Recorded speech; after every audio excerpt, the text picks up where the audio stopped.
바다가 없는 곳이었습니다. 내륙에 있으니까요. 그리고 산이 없습니다. 그래서 온갖 그냥 평지고 벌판이고 황무지고 초원이고 그렇습니다.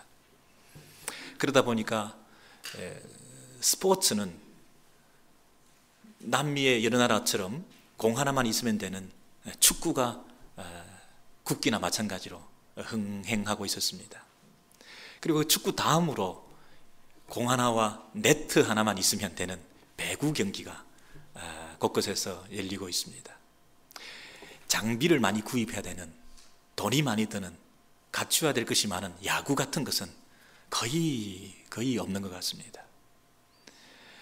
우리 스포츠팀 얘기가 나서니 그런데 우리 단기 선교팀이 5명밖에 안 됩니다. 아주 단촐한 5명이 가서 얼마나 팀워크를 이루면서 똘똘 뭉쳐서 끝까지 고비고비 순간순간 넘어가면서 아주 힘있게 사역을 했는지 모르겠습니다. 이 배구 경기는 6명이 한 팀인데 이 팀워크를 잘 이루지 못하면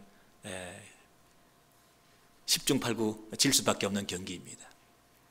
역시 스포츠 경기는 팀워크가 중요하다, 그런 생각을 했습니다.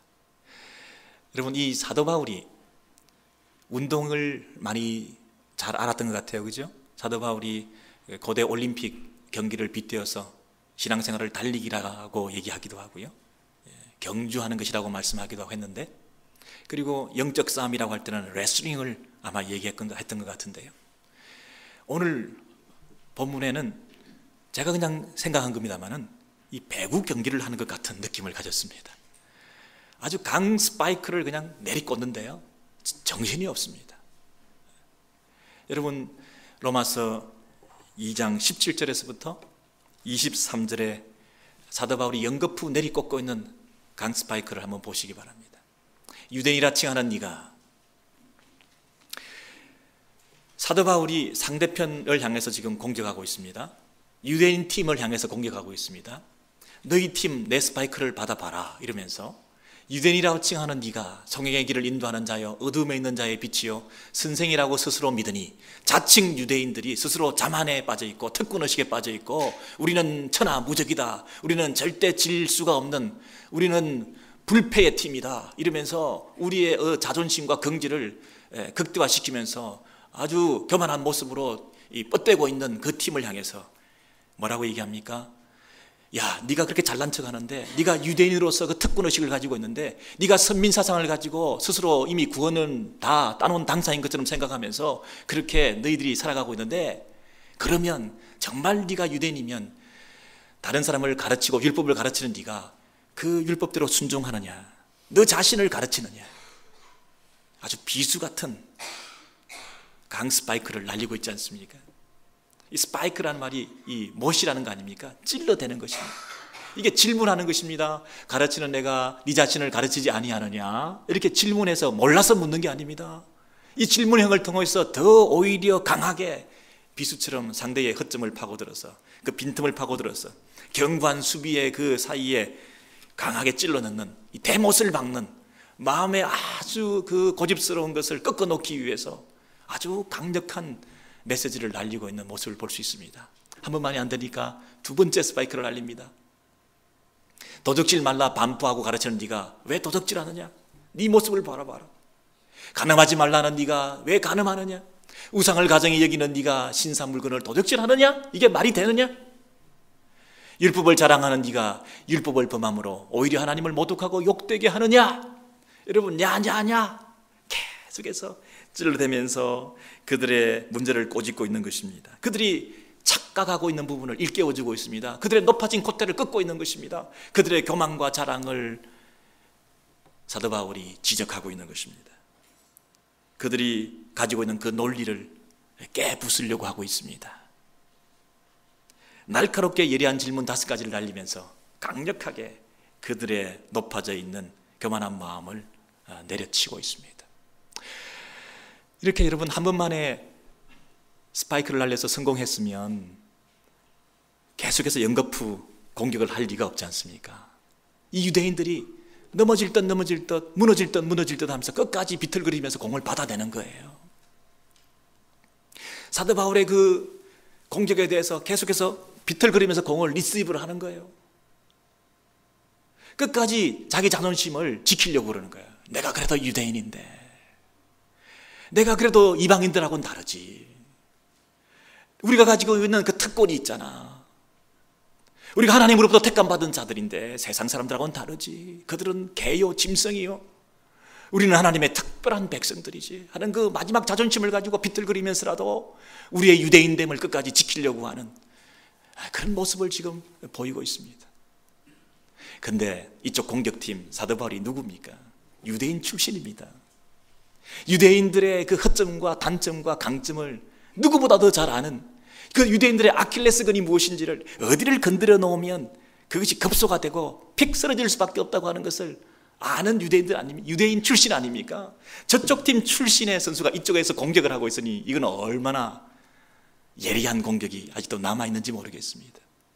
여러분, 이 유대인들이 그래도 정가의 이 칼처럼 말이죠, 전해져 오려는 집의 이 보물스러운 칼처럼 끝까지 마지막으로 붙들고 있는 게 뭐겠습니까?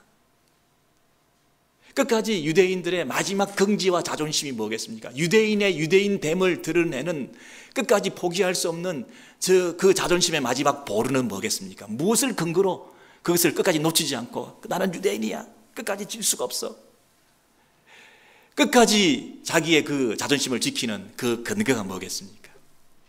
뭐라고 생각하십니까, 여러분? 할례입니다. 할례.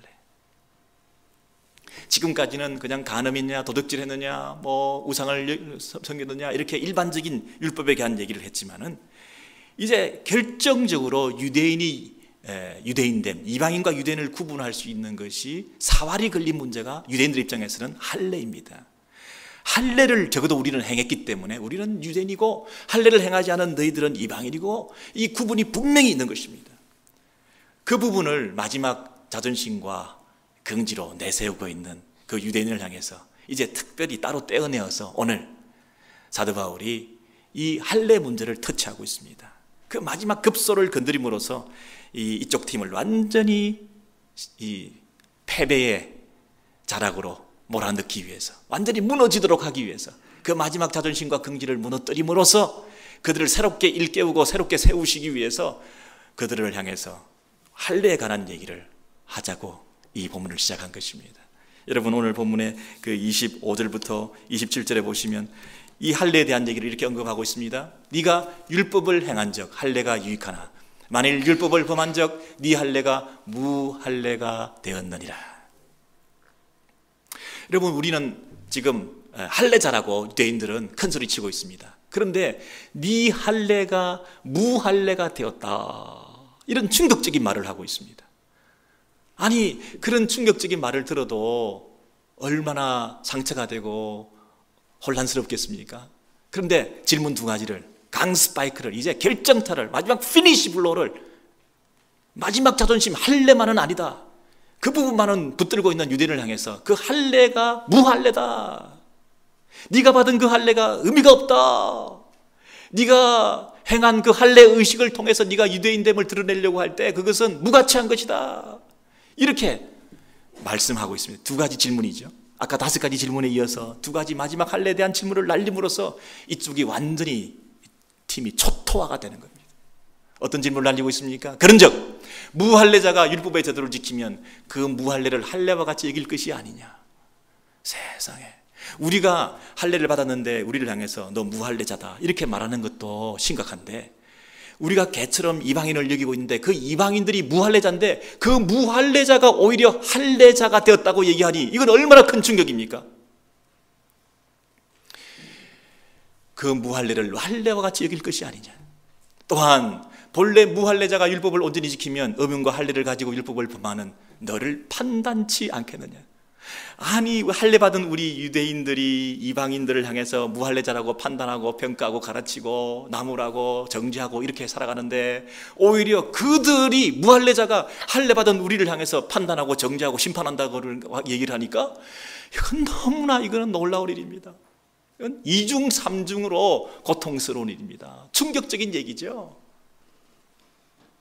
여러분, 이 유대인이 유대인됨을 통해서 너희들과는 세상과는 이방인들과는 다르다. 이런 긍지와 자부심 속에 살아갔던 자들입니다. 그 말은 뭡니까? 내가 하나님의 택함받은 하나님께 속한 백성으로서 내가 세상 사람들과는 다른 특별한 자리에 있다고 하는 그 특권 의식 속에 살아가면서 우리가 율법을 받고 할례를 행함으로 이미 우리는 구원받은 사람들이다. 이미 구원은 따놓은 당상이다. 그렇게 생각을 했는데, 아니 구원받았기는커녕 너 할례가 무할례가 되었다, 의미가 없다, 이렇게 얘기를 하니 이게 어떻게 된 것입니까? 아니 다 이겨놓은 경기를 세상에 완전히 역전당하고 패배당하고 있는 이 일을 당할 때 얼마나 충격이 컸겠습니까?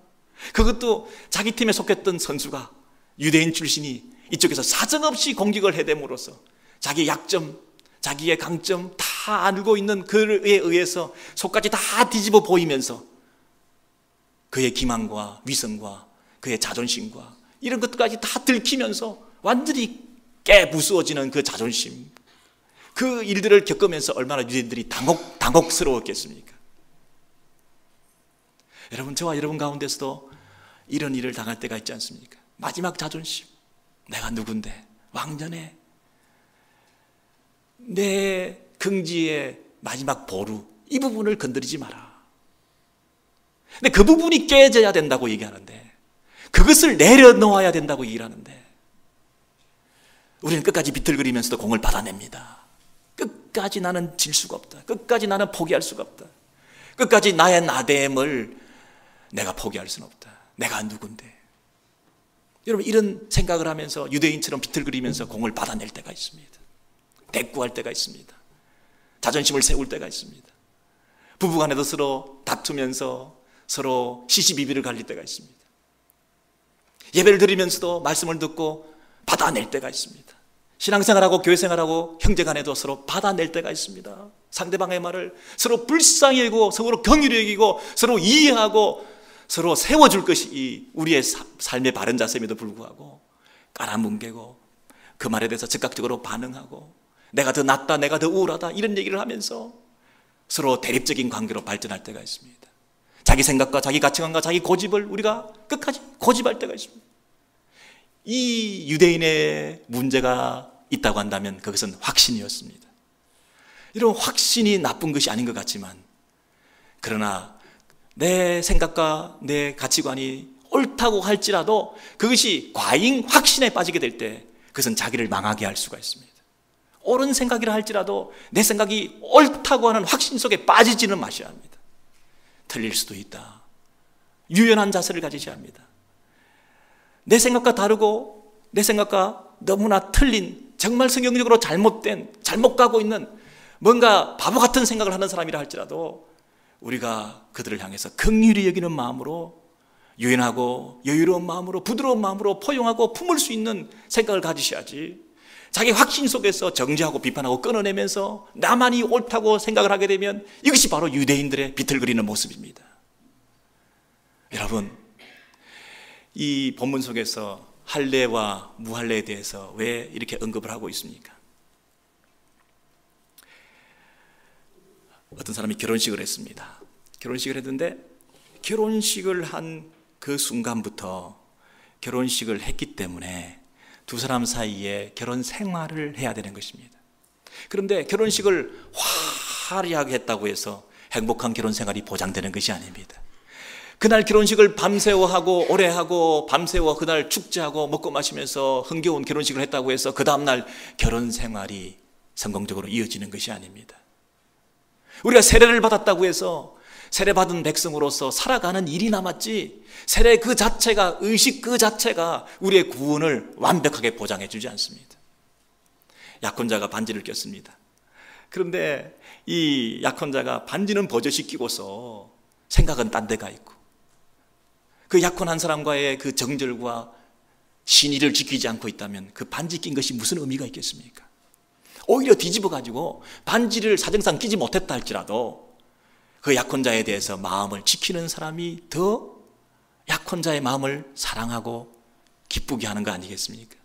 하나님께서 보실 때 여러분, 할례 받은 외적인 표정을 가지고 있는 그 유대인들이 이뻐 보이겠습니까? 할례 받지 않은 이방인들 가운데서도 하나님을 바라보는 자가 더 이뻐 보이겠습니까?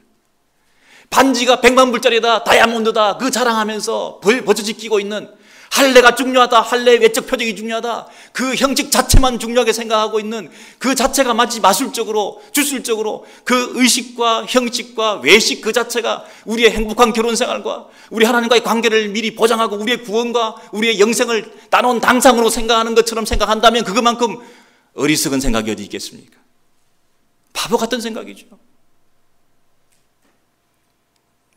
할례라는 외적 표징을 받지 않은 사람이라 하더라도 그 마음이 하나님께로 향해 있는 자가 더 귀한 것입니까? 할례를 외적으로 받았다고 할지라도 그 마음이 하나님께로부터 떠난 자가 하나님 앞에서 더 이뻐 보이겠습니까? 차라리 할례자가 무할례자고 무할례자가 할례자다, 이렇게 성경에서 지금 말하는 것입니다. 이런 얘기를 들을 때 유대인들 입장에서는 얼마나 당혹스러웠겠습니까? 내가 할례 받았기 때문에 난지 8일 만에 이 양피를 베어내어서 외적 표징으로서 할례를 받았기 때문에 이거 나는 이제 하나님께 속한 백성이다, 나는 이제 영원토록 하나님 나라의 백성이 되었고 구원은 받은 것이다, 이렇게 생각을 했는데 그게 아무 의미가 없다, 그렇게 얘기를 하니까 얼마나 유대인들 사이에서 혼란스러웠겠습니까? 아마 분해가지고 치를 떨었을 것입니다. 다 이겨놓은 경기를 역전당해서 지게 되더라도 잠을 못 이루고 허탈해하고 충격에 빠져가지고 다 이겨놓은 경기인데 이게 지게 되었을 때 망연자실할 텐데요. 이게 단순한 어떤 경기의 승리의 문제가 아니라 구원과 영생의 문제 아닙니까? 하나님의 백성이고 하나님의 나라에서 영원히 사는 문제와 관련되어 있는 구원과 영생의 문제에서 자만했던, 다 이겼다고, 이미 승리했다고, 이미 천국에 들어갔다고 생각했던 유대인들이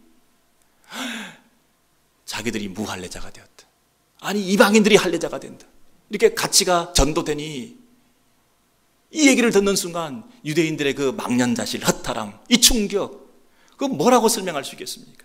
여러분 그 유대인들의 입장에서 한번 생각해 보십시오. 얼마나 허탈했겠습니까? 여러분 이런 무너짐의 아픔이 있으셔야 됩니다. 저와 여러분 가운데서도 이런 무너짐의 아픔이 있으셔야 됩니다. 이런 깨어짐이 있으셔야 됩니다. 내가 신뢰하고 주장했던 그 확신 가운데서 이것이 아니었구나라고 생각하는 부분이 있으셔야 됩니다. 하나님 앞에서 여러분 무너지셔야 됩니다. 하나님 앞에서 여러분 자기가 무너지셔야 됩니다. 또 받아내시려고 해서는 안 됩니다. 비틀거리면서 또 나를 세우려고 해서는 안 됩니다. 완전히 항복하셔야 됩니다.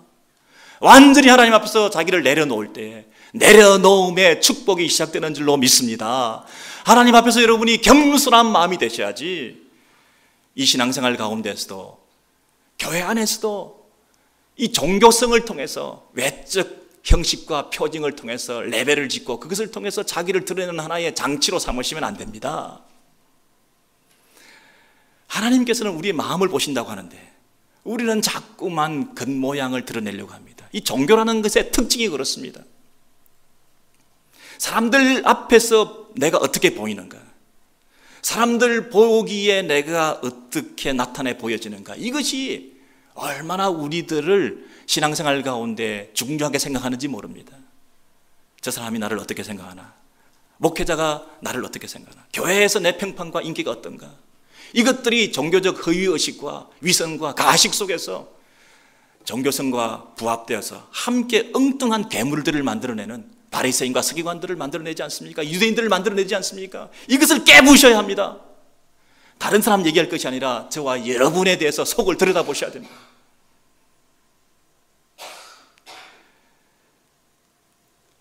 오히려 할례받은 것이 유대인들로서는 손해였습니다.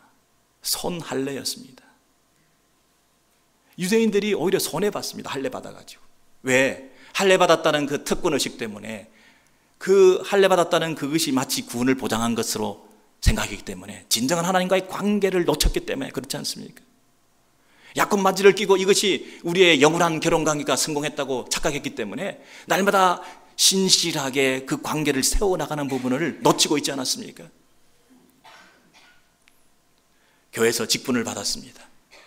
차라리 직분을 받지 않았으면 좋았을 것을. 교회에서 직분을 받다 보니까 그 직분 자체가 내가 마치 다른 사람보다 더 우월한 것이냐 착각을 하게 만들어서 오히려 직분을 받지 않고 일평생 신실하게 직분 없이 하나님 앞에서 마음을 지키면서 성실히 섬기고 교회를 섬기면서 살아갔던 그 모습이 더 귀한 것이지, 오히려 직분을 받고 허위의식 속에서 이중성을 가지고 직분을 받은 사람이 직분 받은 사람답게 살지도 못하면서 그 직분 자체가 더, 타이틀 자체를 더 귀하게 생각하면서 내가 다른 사람보다 이 직분을 받았으니 더 우월한 신앙생활을 하고 있다고 착각을 하게 만들고, 오히려 직분을 받은 것이 오히려 실패네요. 오히려 직분을 받은 것이 그 사람을 망하게 했네요. 집사님, 교회 다니십니까? 집사님, 예수 믿으십니까? 집사님, 구원받고 영생을 확신하십니까? 오늘 밤이라도 천국을 가셔서 네가 왜 이곳에 들어왔나 이렇게 물으시면 대답할 말씀이 있으십니까? 오늘 밤이라도 이 세상을 떠나신다면 천국에 가서 눈을 뜰 확신이 있으십니까? 이렇게 제가 질문을 합니다. 그러면 반응이 어떻게 나오죠? 목사님, 제가 집사가 지금 몇 년인데요, 몇십 년대 집사입니다. 아니 집사님, 구원의 확신이 있으신가요? 아니 집사님, 우리 아버지가 장로님이에요. 아니 집사님, 그게 아니고 예수님을 믿고 구원받은 확신이 있으신가요? 아니 내 친구 중에 목사가 몇 명인 줄 아세요? 평소에 목사님 별로 존경도 안 하면서 그때는 목사님 막 내세우고. 제가 모태신앙이거든요. 제가 유아 세례 교인이에요. 제가 이민 와서 처음에 교회 몇 군데 없었는데 내가 그때부터 교회 다녔거든요. 여러분, 이런 엉성한 논리를 가지고 그것을 내세워서 알맹이는 없이 껍데기만 가지고 그 껍데기가 나를 지켜주는 것으로 착각하는, 그러면 여러분 그 껍데기가 여러분들에게 오히려 손해입니다. 그런 목사라고 하는 안전장치, 직분이라고 하는 어떤 보장, 그리고 여러분이 몇 대째 신앙생활 했다고 하는 거, 뭐 이런 것들이 오히려 여러분의 그 신앙생활과 구원에 대한 확신을 더해 줌으로써 진정한 내적 실체가 없는 것이라고 한다면, 그것들을 의지하고 있는 그것이 오히려 여러분의 신앙생활을 방해하고 구원과 영생의 길을 가로막는 장애물 아니겠습니까? 이 할례가 오히려 유대인에게는 손해였습니다. 차라리 할례를 행하지 않았으면 좋았을 것을. 할례를 행했기 때문에 나는 할례 받은 사람이다, 하나님 백성이다 이렇게 생각을 했으니 얼마나 손해입니까? 지금 그 얘기를 하는 것입니다. 여러분, 이 할례 받은 유대인을 향해서 너 무할례야, 할례 받지 않은 유대인을 향해서, 이방인을 향해서 네가 할례 받았어 이렇게 얘기를 하니 이 생각이, 개념이 막 헷갈리는 거예요. 지금 얼마나 컨퓨저 됐겠습니까? 이런 무너지는 자기 논리와 자기 지금까지 고정관념이 깨어졌을 때 얼마나 헷갈렸겠습니까? 여러분 생각을 해보십시오. 저와 여러분들 사이에서도 나름대로 자기가 가지고 있는 이 확신이라는 게 있지 않습니까? 이렇게 해야 돼, 이렇게 살아야 돼, 이렇게 먹어야 돼, 이렇게 가르쳐야 돼, 이렇게 자녀를 양육해야 돼, 이렇게 비즈니스를 해야 돼, 신앙생활 이런 거야, 목사는 이런 것이고 교회는 이런 것이고 예배는 이런 것이고 나름대로 확신이 있지 않습니까? 근데 그것이 무너져 논리가, 가치가, 개념이 헷갈리게 되었을 때, 유대인이 자기가 할례 받은 사람인 줄 알았는데 너 무할례야 이렇게 얘기를 할 때 얼마나 헷갈렸겠습니까? 그래서 새로 정리가 필요하다. 개념이 완전히 처음부터 다시 정리할 필요가 있다. 여러분, 저와 여러분도 오늘 이 시간에 한 가지 약속하시면 좋겠습니다. 우리가 사람으로서 내 생각이 짧을 수 있고 내 판단과 내 능력과 내 지혜가 부족하기 때문에 내가 항상 틀릴 수 있다. 그래서 항상 새로운 개념 정리가 필요하다. 언제든지 수용할 수 있다 하는 그런 자세를 가지시면 좋겠습니다. 이 로마서 2장 28절에서 29절에 보면 그 유대인들을 향해서 네가 할례에 대해서 잘못 알고 있는데 네가 생각하는 게 잘못이야 그러면서 그 할례에 대해서 새롭게 언급하면서 이렇게 말합니다. 대저 표면적 유대인이 유대인이 아니요 표면적 육신의 할례가 아니라, 표면적 육신의 할례가 아니라, 오직 이면적 유대인이 유대인이며, 같이 읽습니다. 시작. 할례는 마음에 할지니 신령에 있고 의문에 있지 아니한 것이라. 그 칭찬이 사람에게서가 아니요 다만 하나님께서니라. 하나님께서 보시기에 할례인가 아닌가, 사람의 기준으로 할례냐 아니냐 알 수가 없다는 것입니다. 할례는 어디 하는 것이라? 마음에 하는 것이라. 이스라엘 백성들은, 유대인들은 육신에다가 할례를 하는 건 줄 알았습니다. 그런데 여러분, 이 결혼식을 하고 세례를 받고 약혼식을 하고 반지를 끼고 하는 것이 내 마음의 내면적인 것을 표현하는 외적 표징으로서 끼는 것이지, 마음의 내면적인 것이 없는 상태에서 형식과 의식만 남아있는 것은 아무 의미가 없지 않습니까? 세례를 받는 것은 어떤 뜻입니까? 나는 예수와 함께 죽었다는 뜻입니다. 물에 쑥 빠졌다가 물에서 다시 올라옵니다. 옛사람은 죽고 새사람은 다시 살아났다는 것입니다.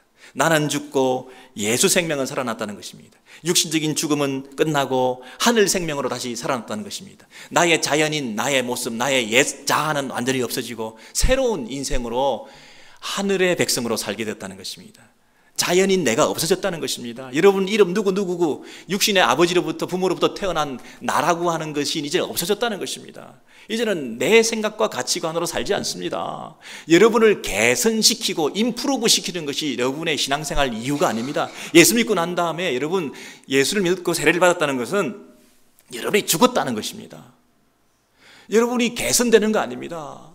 그러므로 이제 예수 믿고 그것을 확인하면서 새로운 생명으로, 새로운 인생으로 새롭게 살겠습니다 하고 세례를 받습니다. 너는 죽었고 물속에 들어갔다가 다시 살아났다.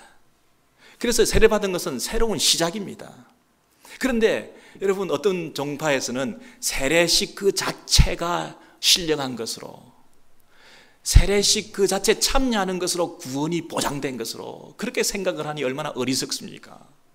세례를 받았다는 것은 끝이 아니라 시작입니다. 이제 세례를 받은 공적인 선포를 통해서 공개적인 장소에서 이 사람이 예수 믿는 사람이다 라고 선포함으로써, 여러분 결혼식도 자기들끼리 살 수 있습니다만은, 그러나 사람들 앞에서 공적으로 결혼식을 하면 책임이 따르고 그 결혼식을 통해서 서로에 대한 신뢰가 굳어지면서 함께 책임감을 가지고 그 결혼관계를 이루어갈 수 있는 새로운 출발이 되기 때문에 공개적인 장소에서 하는 거 아니겠습니까? 그러나 결혼식을 하지 않았다고 해서, 세례식을 하지 않았다고 해서, 물세례를 받지 않았다고 해서 그 결혼관계가, 그 신앙관계가 성립되지 않는 것이 아니라는 거죠. 그러나 그 결혼식을 했다고 해서, 그 물세례를 받았다고 해서 영혼까지 구원이 이미 보장되었다고 착각하지 말라는 것입니다. 지금부터 시작이다. 여러분 세례를 받으셨습니까? 이제 세례받은 백성으로 사셔야 됩니다. 세례받은 백성으로, 하나님의 나라의 백성으로 그 나라의 백성됨을 드러내고 살지 못하면서 나는 세례받았어, 난 유아세례교인이야, 난 모태신앙이야 이런 얘기를 하면 그것이 여러분을 망하게 하는 것입니다. 이런 개념 정리가 사도 바울이 갑자기 지금 로마서 2장에 와가지고 할례는 마음에 받는 거야 이렇게 얘기를 한 것으로 생각하지 마셔야 됩니다. 왜냐하면 신약에서 갑자기 새로운 신학, 새로운 성경 해석, 새로운 개념의 정리를 갑자기 해준 게 아니라 이미 할례에 대해서 구약에서부터 할례는 마음에 받는 것이라고 얘기했습니다. 신명기 우리 10장을 보시면 이런 말씀이 있습니다. 신명기 10장 14절에서 17절에 보시면 하늘과 땅과 만물은 본래 네 하나님께 속한 것이로되, 모든 만물이 하나님께 속한 것입니다. 여호와께서 오직 내 열조를 기뻐하시고 그들을 사랑하사 만민 중에서 너희들을 택하셨음이 너희 후손들에게 지금까지 이르러고 있다는 것입니다. 그러므로 너희는, 시작 같이 읽습니다. 너희는 마음에 할례를 행하고 다시는 목을 곧게 하지 말라 그랬습니다. 할례를 어디 행합니까? 마음에 할례를 행하고. 신명기는 구약성경입니다. 구약성경 이스라엘 백성들에게 할례를 행할 때 마음의 할례를 행하라. 육신의 할례를 행하지만 그 외적 할례는 내적 마음의 할례의 외적 표징으로서 하는 것이지, 마음의 할례가 없는 외적 할례만 가치가 있고 의미가 있는 것은 그건 아니다. 이 얘기를 하는 것입니다. 다시는 목을 곧게 하지 마라. 교만하지 말라는 것입니다. 하나님 앞에서 마음을 낮추라는 것입니다. 할례는 뭐냐? 하나님께 속했다. 나는 하나님의 백성이다. 나는 하나님의 종이다. 할례는 뭐냐? 목을 곧게 하지 않는 것입니다. 하나님 없이 살지 않겠다. 하나님과 함께 살겠다. 하나님께 예배하겠다. 하나님만을 높여드리겠다. 하나님을 내 왕으로 인정하겠다. 내 왕관을 벗어던지겠다. 그 하나님을 신령과 진정으로 예배하겠다. 그게 할례입니다. 마음의 할례입니다. 그 하나님 나라의 백성됨을 우리가 육신의 할례를 행함으로써 표현할 뿐인 것입니다. 마음의 할례를 행하는 것입니다. 예레미야 4장 4절에서도 동일한 말씀을 이렇게 하고 있습니다. 유다인과 예루살렘 거민들아, 너희는 스스로 할례를 행하여, 너희는 스스로 할례를 행하여 뭐라고 되어 있습니까? 시작. 너희 마음 가죽을 베고 나 여호와께 속하라. 하나님께 속한다는 것은 할례를 행함으로써 하나님께 속할 수 있습니다. 그런데 그 할례가 어떤 할례입니까? 마음 가죽을 베는 것입니다.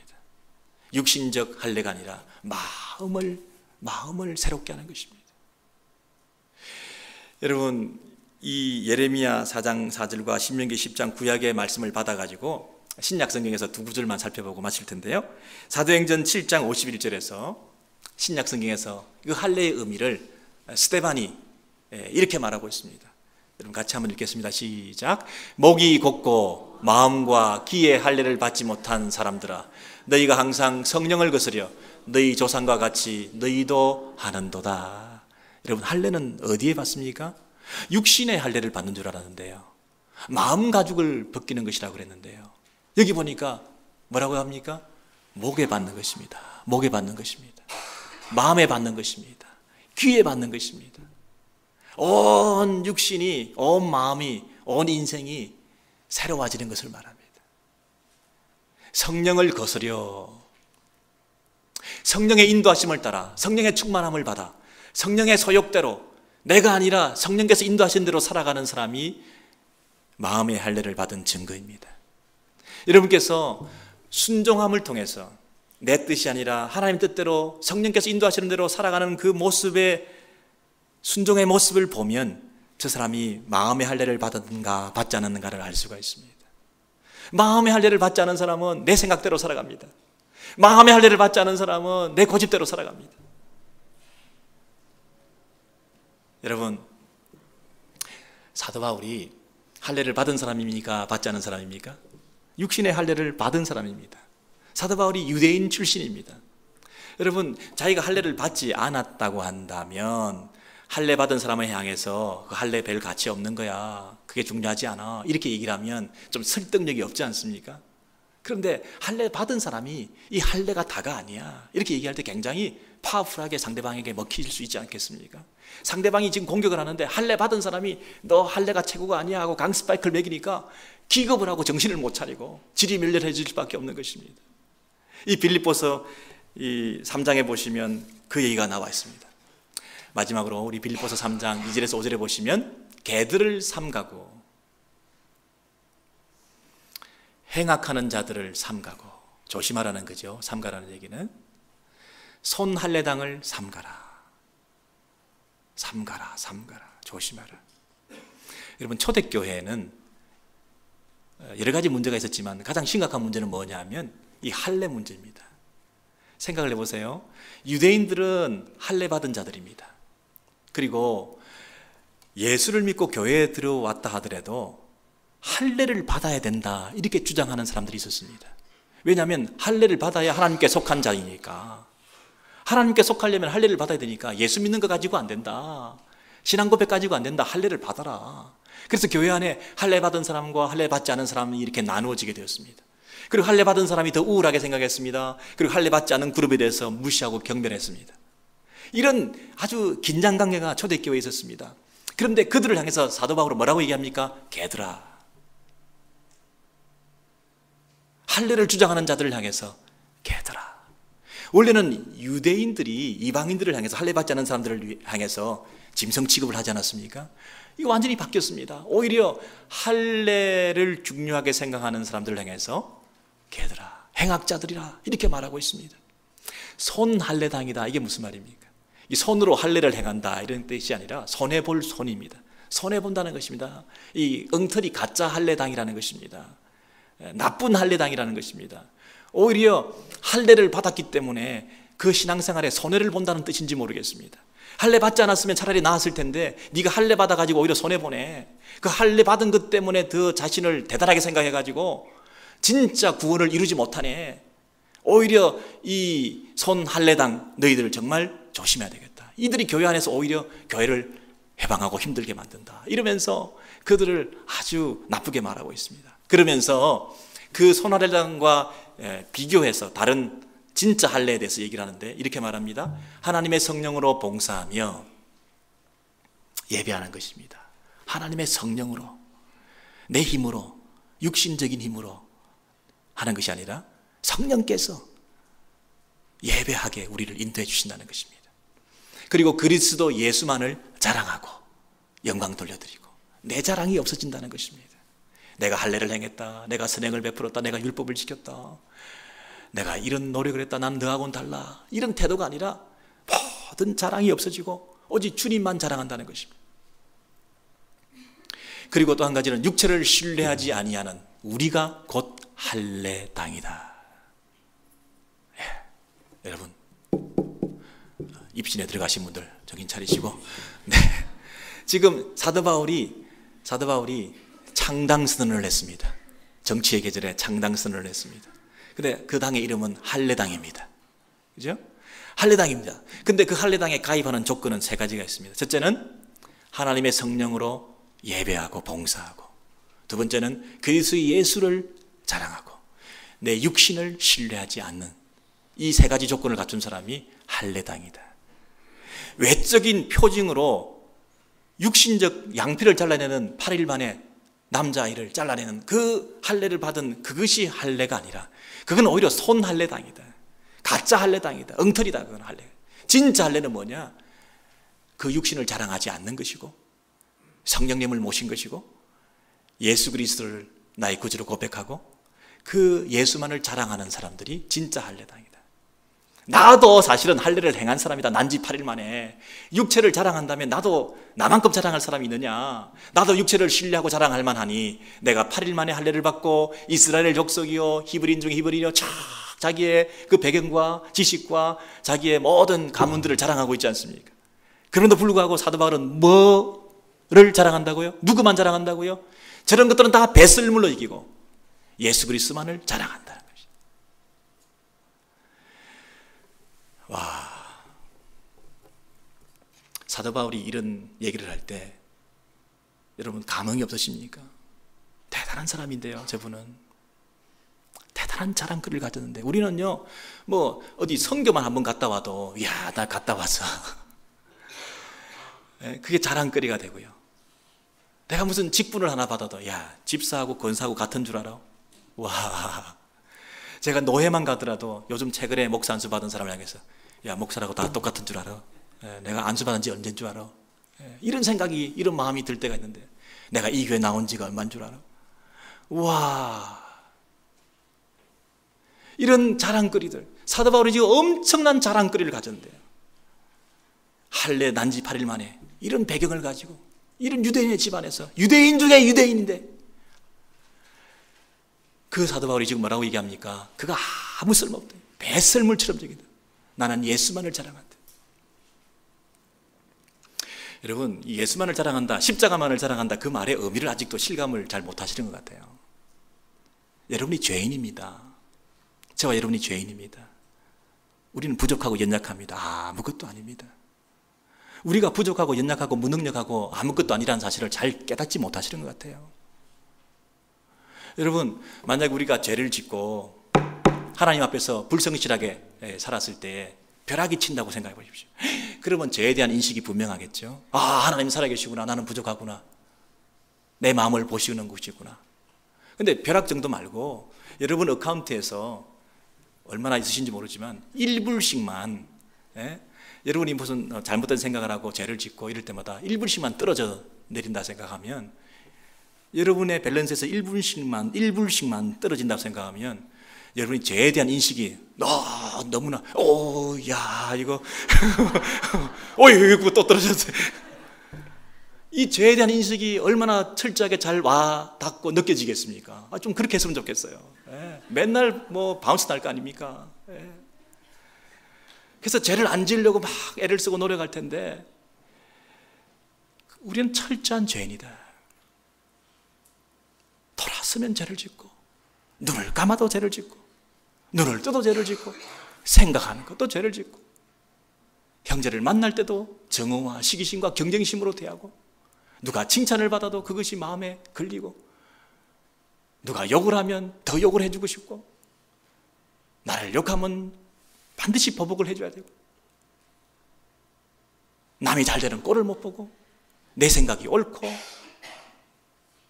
상대방이 옳은 얘기를 해도 기분 나쁘고 틀린 얘기를 하면 더 기분 나쁘고 상대방이 돈을 벌어도 기분 나쁘고 배가 아프고 돈 못 벌어도 고소해하고 여러분 이게 뭐 1불씩 빠지는데요 이게 정신이 없어요. 네. 목회가 잘 돼도 교회가 성장해도 그 반대가 돼도 다 할 말이 있고 그때마다 자기 논리 개발해서 다른 또 얘기하고 어쨌든 깎아내리고 예. 선교제 가도 선교사들끼리 이민교회 가도 이민 목회자들끼리 여러분 같은 교회 다니고 한 교회 다니고 이렇게 조그마한 교회에서 모여서 함께 예배드리면서도 서로 간에 깊은 사랑이 없고 여기 안에서도 뭔가 이상한 기류가 느껴지고 여러분 이 죄인들 이 어찌할 수 없는 죄인들 여기 안에서 얄팍한 자기 자랑거리들 가지고 와서 내가 어느 학교 나왔는데 내가 어느 출신인데 틈만 나면 그것들 자랑할 거리를 찾아 순간순간 기회를 놓치지 않고 정말 용케도 자기를 드러내고 정말 전문가들이에요. 전문가들. 누가 여기서 독수리 다방 다녔다고 얘기하면 내가 지난주 설교 들어봤어요 제가. 예.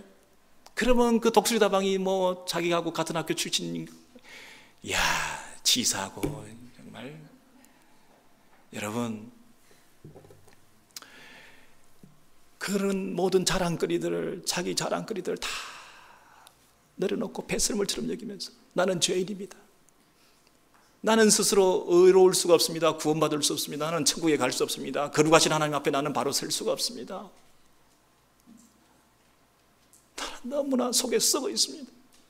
이 모든 썩은 것, 이 모든 더러운 것 다 청소하시고 예수 그리스도의 보혈로 씻어주셔서 십자가에서 내 모든 죄를 담당하셔서 나를 거룩하다, 의롭다 하나님 백성 삼아주셔서 나를 하나님의 자녀로 거룩하신 하나님의 그 자녀로 삼아주셨어요. 내 자랑은 아무것도 없습니다. 나는 오직 예수만을 자랑하겠습니다. 나는 십자가만을 자랑하겠습니다. 내 십자가만을 전하겠습니다. 표피적으로 표면적으로 내가 모태신앙이다, 내가 목사다, 내가 유대인이다, 내가 조금 더 낫다, 이게 무슨 소용이 있습니까? 내가 이 교회를 좀 오래 다녔다, 내가 무슨 직분자다, 장로다, 권사다, 이게 무슨 의미가 있습니까? 그런 것들을 다 내려놓고 예수만, 십자가만 자랑할 수 있어야 이게 진정한 할례 받은 사람 아닙니까? 마음의 할례 받은 사람 아닙니까? 마음의 가죽을 벗어낸 진정한 하나님 나라의 백성으로 구원받은 성도 아니겠습니까? 그런 내용은 없이 껍데기만 가지고 그것을 드러내면서 서로 경쟁하고 어깨를 어슷거리면서 서로 지지 않으려고 그러고 이게 무슨 교회입니까? 손할례당이지.